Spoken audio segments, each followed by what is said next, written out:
Welcome to my channel, Everyday English Lab. Hello everyone, and welcome back to Everyday English Lab, where learning English is easy and fun. I'm Sarah. Hello, Sarah. Hello, everyone. It's wonderful to be here today. Hi Tom. How are you doing today? I'm doing great, thank you. I'm feeling very excited, actually. Excited? That's wonderful. What are you excited about? Well, I've been thinking a lot about my plans for next month. I have some big ideas. Oh, that's perfect timing, because today we're talking about exactly that. Really, what's our topic? Today we're talking about the future, how to talk about your plans, your dreams, and everything that's coming next. The future. Wow, that's a big topic and very useful. It is very useful. We talk about the future every single day.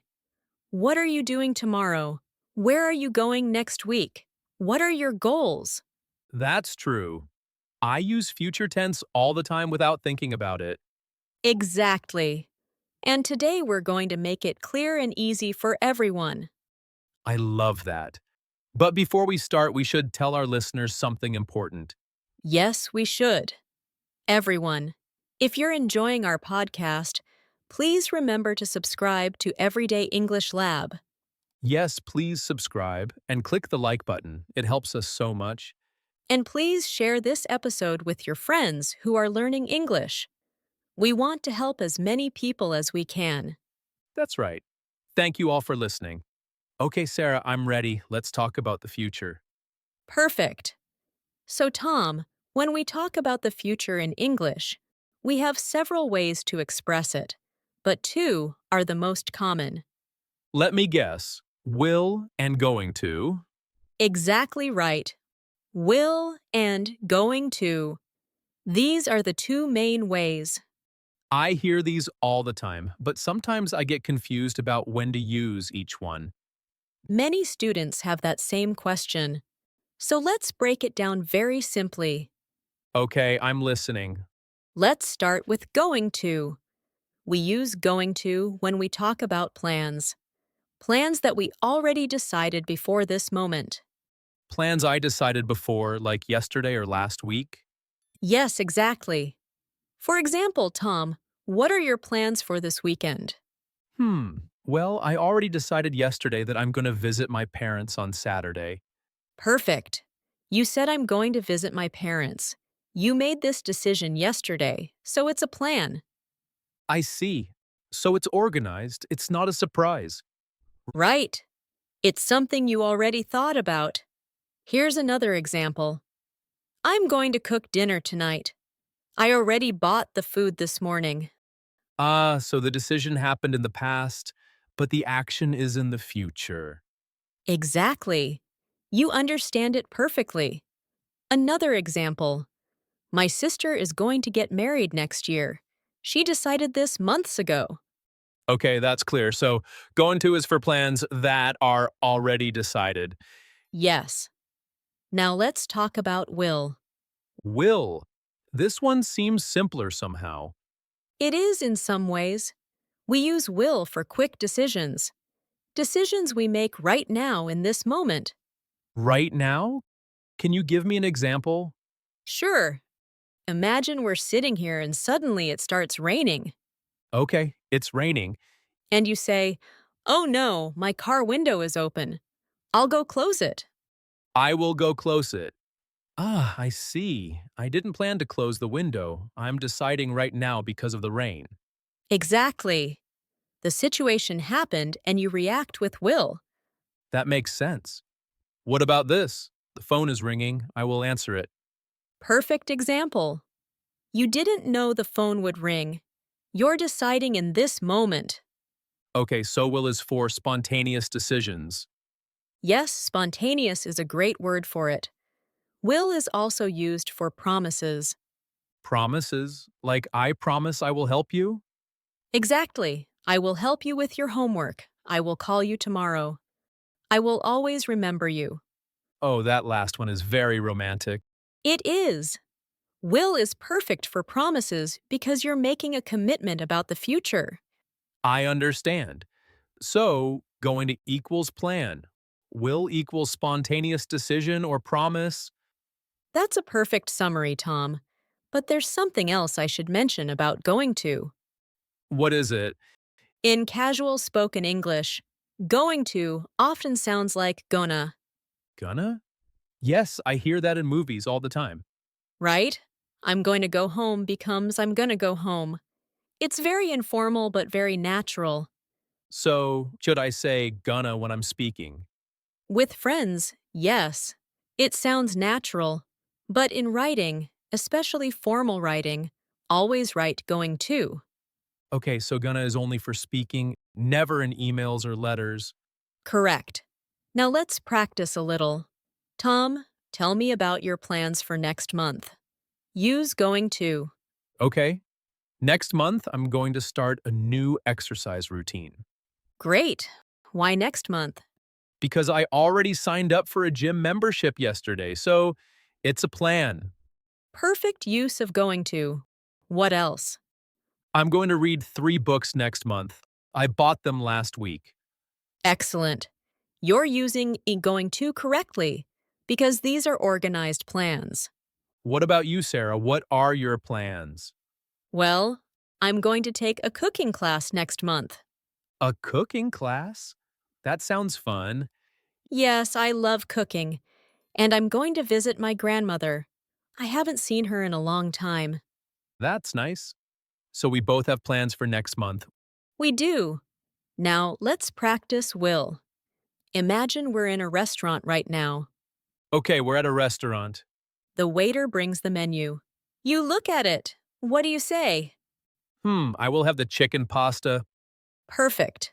Why did you use will? Because I'm deciding right now while looking at the menu. I didn't plan it before. Exactly right. That's a spontaneous decision. Here's another situation. I tell you, Tom, I can't carry all these books. Oh, I will help you. Beautiful. That's an offer. You're deciding to help me in this moment. This is starting to make sense. Will is for reactions and offers. Yes. And promises. Don't forget promises. Right. I will never forget our conversation, Sarah. Ah, that's sweet, Tom. See, you used will for a promise. Now, there's something important about time expressions. Time expressions? Yes, words that tell us when something will happen. Like tomorrow, next week, next year. Oh, these are very useful. They are. Let me give you a list. Tomorrow, tonight, next week, next month, next year, in 5 days, in 2 hours, soon, later. So I can say I'm going to the dentist tomorrow? Yes, perfect. Or I will see you later. The time word helps make it clear. What about specific days? Like on Monday or on Friday? Absolutely. I'm going to have a meeting on Tuesday. She's going to fly to London on December 15th. I see. These time expressions make everything clearer. They do. Now, Tom, I want to teach you something more advanced. More advanced? Sometimes we use the present continuous for future plans. Present continuous? Isn't that for right now? Like I am working? Usually, yes. But we also use it for fixed future arrangements. Fixed arrangements? What does that mean? It means appointments, scheduled events, things that are 100% certain. Can you give me an example? Sure, I'm meeting my friend at 6 p.m. tomorrow. I'm meeting, that's present continuous, but you said tomorrow. Right, because it's a fixed plan. My friend and I already agreed on the time. Ah, so it's very certain. Like an appointment. Exactly. Here's another one. We're flying to Paris next Friday. We're flying. Okay, because you already have the tickets, it's scheduled. Yes, the flights are booked. It's happening. I see. So I can say I'm starting my new job on Monday. Perfect example. That's a fixed arrangement. You have a start date. This is very useful. So I have 3 ways now. Going to for plans, will for spontaneous decisions, and present continuous for scheduled events. That's exactly right. You're learning fast, Tom. Thank you. But which one should I use most often? For beginners, going to is the safest. It works for almost all future plans. Okay, so when in doubt, use going to. Yes, but as you get more comfortable, you can add will and present continuous. That makes sense. Start simple, then add more. Exactly. Now let's talk about something fun. Future dreams. Future dreams. You mean big goals? Yes, long-term plans. Things you want to do in your life. Oh, I love thinking about this. Me too. Tom, what's a big dream you have? That's a big question. I think one day I'm going to learn to play the guitar. The guitar? That's wonderful. When do you want to start? Maybe next year, I'm going to take lessons. That's a great plan. You know, you could also say, I want to learn guitar, or I'd like to learn guitar. Oh, so I have many ways to talk about future wishes? Yes. I want to. I'd like to. I hope to. I plan to. These are all useful. What's your big dream, Sarah? Well, I'm going to write a book someday. A book? Really? What kind of book? Maybe a book about learning English, or a storybook. I'm not sure yet. That's amazing. I will buy the first copy. Aw, thank you, Tom. That's a nice promise. See how we're using different future forms naturally? Yes, it's flowing naturally in our conversation. That's the goal. You don't need to think too hard. Just practice and it becomes automatic. Sarah, what about negative sentences? How do I say I'm not going to do something? Great question.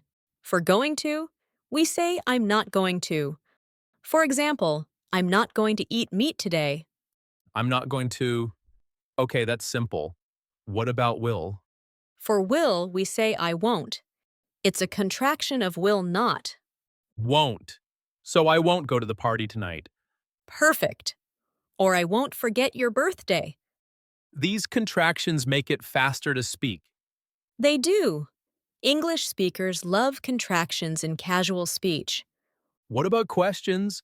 How do I ask about someone's future plans? For going to, we say, are you going to? For example, are you going to study tonight? Are you going to? And for will? Will you? Will you help me? Will you come to my house? That's simple. Are you going to and will you? Yes. And remember, will you is also used for polite requests. Polite requests? Like asking for a favor? Exactly. Will you please close the door? Will you pass me the salt? Oh, so it's not really about the future. It's about asking nicely. Right. English is flexible like that. The same form can have different meanings That's what makes it interesting. and sometimes challenging. True, but we're here to make it clear. That's our job. Tom, let's do a quick practice. I'll give you a situation and you respond. Okay, I'm ready. Situation 1. You're at home. The doorbell rings. What do you say? I'll get it. Perfect. Situation 2. Your friend asks about your weekend plans. I'm going to visit my grandmother on Sunday. Excellent. Situation 3. Someone asks, will you help me move this table? Yes, I will, or sure, I'll help you. Great job, Tom. You're using everything correctly. One more. What are your plans for next year? Next year, I'm going to travel more. I want to see new places. Beautiful answer. You mixed going to with want to. Very natural. Thank you. I'm feeling more confident now. You should feel confident. You're doing great. Now, here's something interesting. Sometimes native speakers use will for plans too. Really? I thought will was only for spontaneous decisions. Mostly, yes. But sometimes we say, I'll see you tomorrow, or I'll call you next week. So it's flexible? English is always flexible. The important thing is to be understood. That's a good point. Communication is more important than perfect grammar. Exactly. Don't stress too much about choosing the perfect form. Just speak. That's good advice. I think I worry too much sometimes. Many learners do. But the more you practice, the more natural it becomes. Like muscle memory. Yes, exactly like that. Your brain learns the patterns. Sarah, I have one more question. Of course, go ahead. What about predictions? Like, I think it will rain tomorrow. Ah, excellent question. For predictions, we usually use will. So I think it will rain? Not, I think it's going to rain? Actually, both are correct. But will is more common for predictions based on opinion. Opinion predictions. Like, I think our team will win the game. Yes, perfect. And going to is used for predictions based on evidence. Evidence? What kind of evidence? Things you can see right now. Look at those dark clouds. It's going to rain. Oh, I see the clouds, so I can predict rain. It's going to rain. Exactly. The evidence is right there, But if I'm just guessing, I say it will rain. right? It's a subtle difference, but useful to know. This is so helpful, Sarah. I'm learning so much today. I'm glad. That's what we're here for. You know, talking about the future makes me feel excited. Me too. It's nice to think about good things coming. Like next week, I'm going to have a birthday. Oh, really? Happy early birthday, Tom. Thank you. I'm going to have a small party with friends. That sounds lovely. I hope you have a wonderful time. Thanks. And maybe I'll learn some new English at the party. I'm sure you will. Every conversation is practice. That's true. Well, Sarah, I think we've covered a lot today. We have. From going to for plans, will for spontaneous decisions and promises, present continuous for fixed appointments and predictions. That's a lot of information, but you explained it so clearly. Thank you, Tom. And thank you, everyone, for listening. Yes, we hope this helps you talk about your future with confidence. Remember, the future is exciting. Your plans, your dreams, your goals. And now you have the language to express them all. Before we finish, we want to ask you something. Yes, we have a question for all of you listening. In the comments below, please tell us, what are you going to do this weekend? Use the sentence, I'm going to, and share your plans with us. We love reading your comments. It helps us know you're practicing. And please don't forget to subscribe to Everyday English Lab Yes, subscribe so you never miss an episode. and click the like button if this episode helped you. Share it with your friends who are learning English too.